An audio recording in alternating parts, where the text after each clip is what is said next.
পুষ্পাপু নিচে পাত্র আসছে। পাত্রটা দেখতে কি সুন্দর, কি হ্যান্ডসাম। কি বলিস? হ্যাঁ, চল তো দেখো। আন্টি পুষ্প কেমন আছে? পুষ্পকে দেখছি না যে। তোমাকে বলা হয়নি, পুষ্পর আজকে আংটি পরানোর দিন, ওকে আংটি পরাতে আসবে। আন্টি আমি মনে হয় ভুল সময় চলে আসছি, আমি আসি তাহলে। তুমি আমার বাড়িতে এসছো, আমি ভীষণ খুশি হয়েছি। তোমার যতদিন ইচ্ছে তুমি এখানে থাকবে, তুমি অবশ্যই যাবে না। আঙ্কেল আপনি কি রিং পড়াতে এসেছেন? মা সেই ঘরে নিয়ে যেতে এসেছি।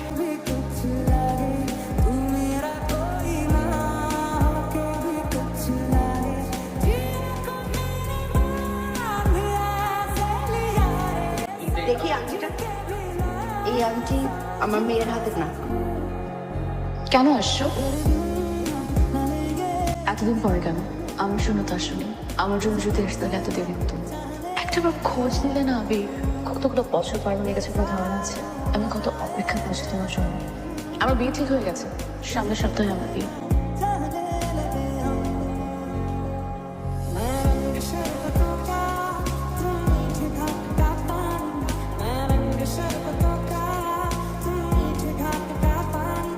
জায়গাটা সুন্দর। মন খারাপ হওয়ার কারণ কি কখন ভাবছিলাম? তোমার আমাদের ছোটবেলার কথা মনে আছে? কিচ্ছু মনে নেই? সময় আসলে মানুষকে বদলায়। এখন কি তুমি আমাকে পছন্দ করো? একটা দাও। এটা তো আমার বড় হয়। তাহলে তুমি যখন বড় হবে আমি তোমাকে আবার এটা পরিয়ে দিই।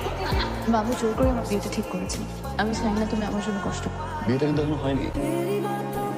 যাবো আমি ঠিকই, আমার পুষ্পকে সাথে নিয়ে যাবো। এখনো ভালোবাসি পুষ্প।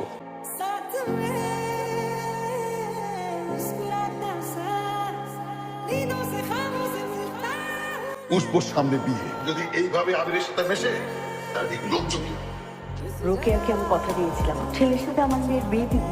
আরে দিবি? পুষ্প ওর তো এই বিয়েতে মতই নেই, জোর করে ওর উপর চাপিয়ে দেওয়া হচ্ছে। আবিরকে যেন আমার মেয়ের আশেপাশে একদম না দেখি। এই শুক্রবার পাত্রপক্ষ আবার আমাকে দেখতে আসবে। একদিকে বাবা আর একদিকে তুমি। আমি তোমাকে ভালোবাসি আবির।